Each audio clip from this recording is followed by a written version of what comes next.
Hello guys, yung ating video ngayon ay Actingan 101. Sinubukan ko lang si Chloe guys kasi ayan si Chloe, pag nakita niyang umiiyak ako, yan, nalapit agad yan sa akin, manghahalik.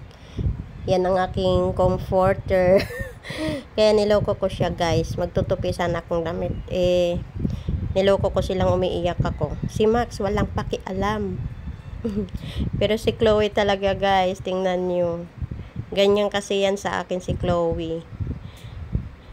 Wala lang, na-bored lang ako sa bahay. Kaya ayan, pinagtripan ko na naman si Chloe. So ayan, nag-alala siya guys. Kasi akala niya totoong umiiyak ako. Kahit nga nagagalit ako, yung lalakas lang yung boses ko magsasaway, lalapit na yan siya manghahalik. Ganyan siya sa akin guys. So cute. Yun lang. Bye-bye.